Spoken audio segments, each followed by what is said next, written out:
Hello, ladies and gentlemen. Welcome back to the Oskaloosa Student Section Hoopscast.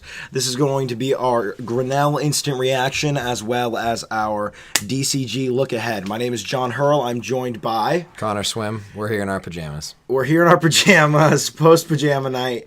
We're very comfortable, but also a little bit sad. Very true. So we're going to unpack what happened to the Indians as they fall to Grinnell tonight.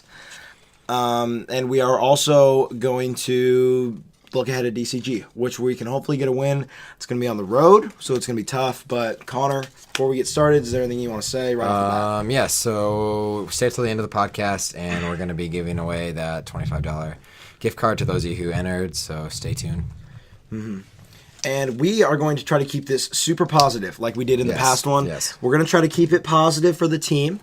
We don't like calling out any specific players, so we're not going to do that. We're going to keep this positive because this is high school sports. You know, this is all about the kids. So And support of the players. So we're going to start off with some causes of the loss. Opening up with the cause of the loss, I think it's just simple that we missed a lot of shots. Yeah, and it wasn't just one guy. I mean, no. We opened up 0-2. You know, not a lot of just jump shots were going in. Guys were putting themselves in good positions. You know, the shots were open. They were good shots, quality shots. It wasn't poor shooting decisions. You know, it wasn't poor shot selection. It was just, you know, we couldn't get the cover off the net. It seemed like. You know what I mean? It was just an off night for everyone. Mm-hmm. Everyone just seemed a little off with their shot. You know, you have guys who are your playmakers making their moves, getting their shots up, and I don't know how many I saw rim in and out. It was just it was unfortunate. I mean, because you look at the end of the game, we were down by 1 at one point, or down by 2 or something, and you hit one of those shots earlier in the game, and I mean, of course, you start speaking in hypotheticals and what if, all that stuff, but moral of the story is we shoot a little bit better, we win the game. Yeah, so we're going to open up with poor shooting. Second thing we're going to talk about a couple guys named Sam Allen and Cade McKnight. We told you, you know, in the last podcast that these were the dudes for Grinnell. The guys showed up, you know, unlike Jungling and Kakmarinsky in the game before, who kind of disappointed the crowd. Sam Allen and Cade McKnight were no disappointment. They put on a show. When you look at the breakdown of it, they had the players who were not named Sam Allen and Cade McKnight ended up with 11 points. 11. Absolutely, yeah. And they scored 55 in the game, I believe. Mm-hmm. They scored 1/5. Two guys accounted 55 to 51. Yeah. Yeah, the two guys accounted for 4/5 of their points. And in anyone that wants to see a high schooler just do work, I suggest you go to the KBOE radio and click on the archives of that game and rewatch it and look at number 25 in black and orange, Sam Allen. That is the best performance I've seen from an opponent all year. That is the best performance, and he did it to us in the first game too. That is the best an opponent has played against Oskaloosa this year, in my opinion. And it's not even like we were playing poor defense on him. It was just no. He was making shots contested, and he's fast. That's true. Mm-hmm. Yep. And he avoids getting blocked when he drives into the paint. I mean, he's a tall kid. You see Cade McKnight on his team, you don't think of him as the tall guy, but Sam Allen's the second tallest on the team. Mm-hmm. He's not someone that you can ignore. And he tore us apart tonight, not because we weren't in good position, just he was making what he was putting up. He's so hard to defend. I mean, we were putting our best guys on him, and he's quick. He's very fast off of the dribble. And you also talk about Cade McKnight. Cade McKnight, he contested for every single rebound. I'm going to talk about this as a story of two halves, where in the first half, for sure, it was all Sam Allen. Cade McKnight got in foul trouble for a little bit. I mean, he was playing well. He was scoring some. I mean, it was still only those two in the first half, but it was really Sam Allen taking over. The second half, our boys, the defenders we put on him, Tanner and Tucker and Ryan, really pulled together, and he was limited in the. He still Sam scored Allen had a better first half, definitely, than he had a second half. That's when his buddy Cade McKnight showed up, and Cade McKnight really scored most of his points in the second half. Yeah, definitely. And so when you have a dynamic duo like that, that's kind of how you'd expect them to work, is when one of them's starting to slow down, the other one picks it up. So you know, we talked about the poor shooting, but credit to Grinnell. You know, their dudes brought it. We knew that Grinnell was going to be the Sam Allen and Cade McKnight show, and it absolutely was. You know, we were right about that. We just unfortunately couldn't overcome the play of those two. And guys. they played some pretty dang good defense. Yes, and that zone, man. Their 1-3-1 zone really seemed, with Cade McKnight in the middle of that, in the middle of the three. Really seemed to just confuse us for a little bit. Towards the end of the game, when we went on the run to pull it close, seemed like we started to figure out. We were passing around it. We were. Oh, Cole Henry had. I remember one play where Cole Henry gets the ball in the post. We started high post. We started to put Cole in that high post position, and at one point Cole gets the ball, and he actually has a pretty good shot. He could take it up, but he makes the extra pass to Jack down low, and Jack finishes under the basket late in the game. You wish we could have figured. And something then like later, that almost earlier. identical play, Cole gets the ball in the high post and flips a beautiful little pass to Xavier for the dunk underneath, which is absolutely something like you look at that play and you're like, man, if we can get it figured out, we can do that all the time because we have guys who are athletic enough to just go up 2 feet dunk if they want. That 1-3-1 zone when you have a guy like Cade McKnight in the middle. And Grinnell has a little bit of length. You know, a lot of the guys on their team don't do a lot of offensive scoring, but they are decent defenders. So, you know, they're pretty lengthy. So, you know, it really makes it tough for a guy. You know, you love Spencer Tucker. It makes it really tough for him to play because the guys that he's going against are just so and they lengthy, also scouted him and face guarded him the entire time. The whole time. So it's just hard for him to get a shot up when you're getting face guard. It's hard for anyone to get shots up when they're getting face guard. And that's tough. You know, and that's that's just good scouting by Grinnell. And you know, I mean, that's good coaching. I'm going to skip ahead a little bit and go to turnovers because I want to make the point that so in the game we had a lot of turnovers, and it obviously affected. It was everybody. It obviously affected the outcome. They're just balls thrown away. And a lot of it was because of the position Grinnell's 1-3-1 put them in and how well they played it and switched off, and also Sam Allen being a ball hawk essentially, and just putting his long arms into passing lanes and knocking the ball away. So, bro, that 1-3-1 zone, I'd like to see the maroon and white try to do that sometime. Can you imagine how Xavier Foster down in the middle of it, taking where Cade McKnight is? Because he's also, I like the idea of if they get down into the post. If Xavier's quick enough, he can drop back there and maybe block it from the backside. You get lengthy guys like Ryan Yates, Jack Moore. We'll touch on that later. I like that. That lineup. Cole Henry, Jared Cruz. We'll touch on that in a bit. I think the last point we're gonna make is just again our Achilles heel for the season almost seems to be free throw shooting, and we missed some free throws that could have helped out a little bit at some points. And, you know.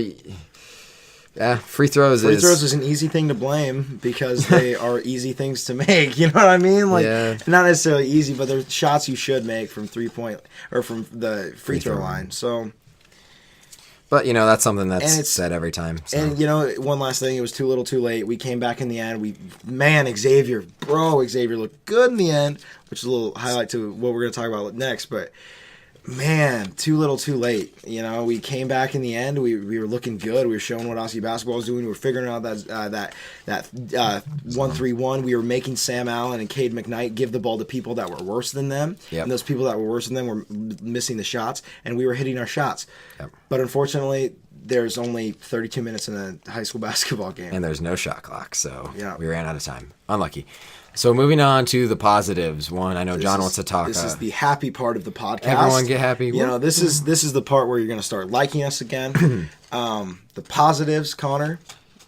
I think we're going to start off with Xavier Foster. Especially, we're going to highlight the end of the game. He started to play really well. First part of the game, when he first got in, a little bit of nerves. You can tell. It just mistakes, what you expect from a freshman. You know you're going to have some of those, but then he really settled in the second half. And he does what you'd expect from him. He blocked balls. He takes away a big part of the court. Yep. He made those little shots, 10-footers that he can hit. He finished on 2 pretty big dunks. He had a 3 to put us in the lead at the end of the game that just came up a little bit short. Yeah. That, you know, people are going to debate that. I will go ahead and defend that 3-point shot taken by Xavier Foster with about 50 seconds left. Oskaloosa is down by 2. He's feeling it. He just scored 6 straight points, I think. Xavier had just scored 4 or 6 straight points. I think it might have been 4. And we get a big-time rebound, and we go down, and we're on the fast break, and Xavier pulls up on the fast break. it's easy to say, come on, Xavier, why are you shooting that? I'm going to defend that, and I'm going to go ahead and say the kid was feeling it. He was on fire. Xavier can make that shot. He's a decent three-point shooter. The kid's got a stroke. If he hits that shot, the roof comes off the gym. And you know what I mean? We're in the lead. We're winning by 1 point. That shot, don't criticize it too much.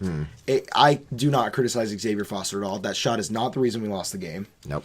And Xavier was a big positive for us tonight. And it's exciting to see more and more improvement every single time he steps onto the floor. And the next positive of the night was a podcast favorite, Jared Cruz. Of course. Jared Cruz seems to always show up no matter what the score is, on the scoreboard, no matter if we win or lose. Jared Cruz is always consistent. He had a couple shots tonight, too, that were just hard to make with big old Cade McKnight protecting the rim, but he still found ways to score.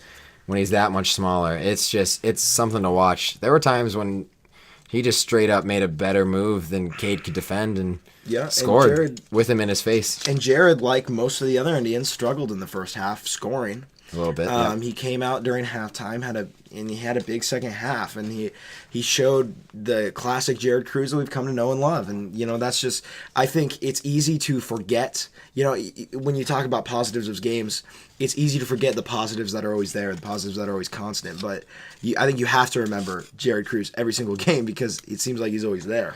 Yep. So you gotta love Jared, and he really kept us in that game and made it believable that we could have won it. Next thing, seeing the big lineup on the floor, and by the big lineup we mean Ryan Yates at point, Jack Moore, Cole Henry, Jared Cruz, Xavier Foster, the 5 tallest guys that we have. No one smaller than 6'3". No one smaller. Ryan Yates is 6'4". That's So that's a tall lineup. That's tall. Big. And we were for high school. And we were. I thought we were playing pretty well in it. It's obviously it's not something that we've done a lot. But I love seeing that. It gets me excited. It's potentially. How are you going to score against that? If we put ourselves in the right position, how are you going to score against that? And also, we still have 3-point shooting on the court. We obviously have height. Even if we miss the shots, we should get about 4 attempts at every shot because we're going to get so many rebounds. You know what I mean? It's just that big lineup. We have the bodies. We have great bigs, man. Cole Henry, Xavier Foster, and Jared Cruz, whose bigs are better. So I love seeing that big lineup. I think it gives us a lot of matchups. It makes us a little bit slow. That's one of the cons of it. We're not as fast. We don't have as much ball handling on the court. Yeah. But it makes the first time that lineup was in the game, they got blown by when they were playing defense. Just because I think that unit has not very much cohesion yet. I'm going to say yet. Playing defense together, so it was just a little, you could tell someone was a little off on switches and such. But that is something that if you see it get going, it could be terrifying. What are teams going to do? No, I don't think any other team has the ability to put a full lineup, a complete lineup, a reasonable lineup out there that's all above 6'4". It's something that would be a force to compete with, and maybe we'll see more of it in the future. But obviously, the same problem we ran into last week. Yep. You put all 5 of those guys out there, you're benching 3-4 other good players. It's tough to put those good players on the pine. Moving on to our final point. The final positive. This one seems it's just kind of more of a fun thing. It was nice to see. It was good to see. You can go ahead and say it. So we saw a little bit of Javon Harris tonight, someone we have not seen action from all season, and he was in there, drew a foul, and then on another possession, blew past his guy, took a shot, came off the rim wrong, but right to Jack on a rebound. You see him out there. He didn't get a whole lot of playing time, so obviously we're just talking about the very little bit that we saw. But you can tell how athletic that kid is, man. Yeah, Javon's so athletic. Anyone that knows Javon knows that he can just about jump out of the gym. And he's fast. And he's fast. And he's been very raw his whole life. The thing on Javon, I've been a classmate of Javon's my entire life. The whole thing has always been he's just raw. Yep. He's unrefined. It's good to see Javon, his senior campaign, starting to come together, Like we always said, Javon, man, he's so athletic, and you see it when he's on the court. Yeah, I liked it. I liked getting Javon some playing time, seeing what he could do. It wasn't a lot, so you don't get too excited. Yeah, don't get too excited. Like it's not like it's not like something that's going to absolutely lead us to state now. Yeah. But it's a fun thing. It's something that we hadn't thought about as a possibility. And now all of a sudden that it's there, it's something fun to just get excited about. I love. He's a good kid. You like to see him get time. Mm-hmm. And the thing I respect the most is when he was playing defense, he was hustling. Yeah. He was engaged. He was in the right spot. And he knew what he was doing the whole time. Mm-hmm. So that was good. That was cool to watch. So shout out to Javon. Keep going. I was glad to see Javon out there. Just a quick look ahead to DCG. We're not going to touch on it too much because we haven't really played them yet. We're gonna make this a little bit shorter than the last one. So sorry for your 50-minute podcast fans. This one's gonna be a little bit shorter than our last one. So when we're talking about DCG, they are a team without very many big names. You don't hear about. They don't have a Sam Allen. Is pretty much what we're trying to say. They started off the season absolutely on fire. They beat Newton. They beat Grinnell. They've beaten Indianola. Won their first 9 games. And then dropped 3 in a row. Got beat handedly by Pella Christian. Got beat by Pella by 3 and lost by 13 to ADM Adele. So then they pick up a win against Norwalk. Pick up a close one against Norwalk. Just a 3-point victory. So you're starting to wonder, and then they played Newton tonight. We don't have the stats for that yet. We don't know the result of the Newton game, but they did beat them earlier in the season by 6. So the thing we're looking at is potentially maybe they were just absolutely clicking in the first half of the season, and maybe they're starting to show signs of slowing down, or who knows what's going on over in DCG. But maybe that's a good sign, especially if we end up seeing that they lose tonight to Newton. That could bode well for Oskaloosa to go there and pick up a win. And one thing I'm going to say about DCG, at the beginning of the season, one of their best athletes in the school, Trey Washington, for whatever reason, was not on the team. Yep. And a lot of people wrote them off. So many people wrote off DCG. They can't compete in the Little Hawkeye Conference. It's too good. They don't have any big names. And I think Washington. And I think those first 9 games were just we can do it without Trey Washington, We can do it without Trey Washington tour, those first 9 games. Yep. And they seem to be slowing down a little bit. They, before, we don't have the results of the Newton game tonight, but before Newton, they had dropped 3 of the last 4. So, you wonder about DCG. They're such a enigma of a team because we don't know these names, like they're top scorers. We haven't heard of these guys. Top scorers named Trevor Grove, number 4, leads the team with 218 points. Average. That's an average of 17 a game. And I'm sure he's a good player, but never heard of the guy. Yeah, and he doesn't have the name recognition of a Sam Allen, Levi Jungling, David Kakmarinsky. Yeah. Their second leading scorer, got it by the name of Steve Bowman. Sorry, Steve, if I'm pronouncing your name wrong. He's averaging 13 points a game. The next 2 guys are right around 9 apiece. And it's so hard to speculate about this game just because the Little Hawkeye Conference is ridiculous. Everyone's beating everyone. Mm-hmm. We sweep Pella Christian. Pella Christian has Grinnell's number. Grinnell has our number. So who really knows? Yeah, we sweep Pella Christian. Pella Christian beats Grinnell handedly. Yeah. You can't play that game in Little Hawkeye, and it's to make matters even harder. We know nothing about this DCG team because their biggest name from a year ago is out. He's not playing basketball this year, but they're still winning games. They still won their first 9 games of the season, so they're obviously a force to be reckoned with.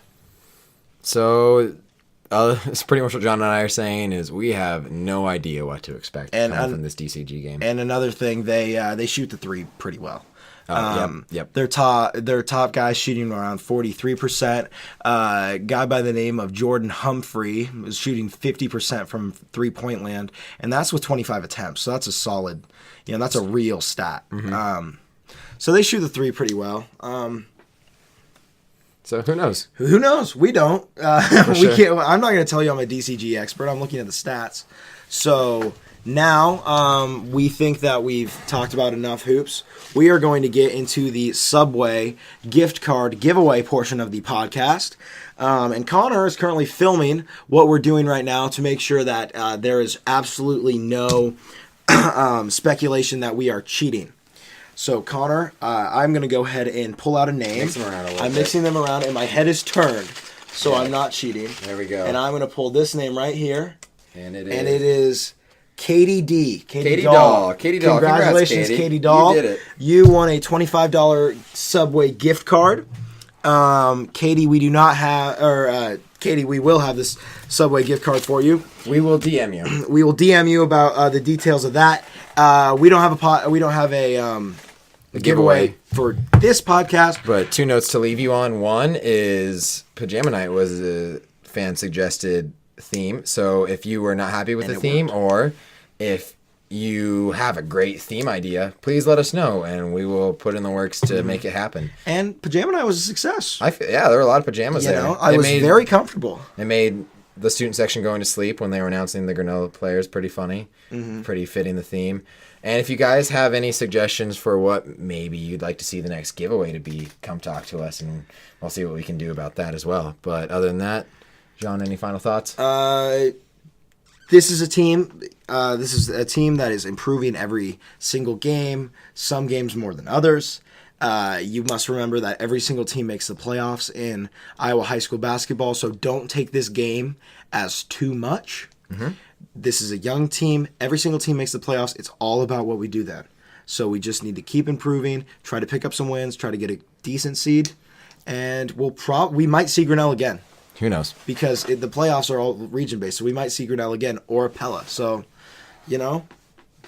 have belief, have faith. Connor, is there anything else you want to say? I'd like to say thank you all for listening, and shout out to the fans and the student section for being so involved. It's so nice to see so much support for the community behind this basketball team, because they're finally doing good things, and they deserve to be rewarded with your support. And that's why we love talking about them so much. Exactly. These kids, there's Oskaloosa basketball has been down recently, and these kids, they went in, they believed in themselves, and the community is so thirsty for boys basketball success in Oski. So I love making these podcasts because it means that there's a want for the podcast, which means there's support behind the boys. So thank you, everyone. Please keep supporting. Please give these boys all the love you can, because they deserve it. Other than that, beat DCG. Beat DCG, go Indians.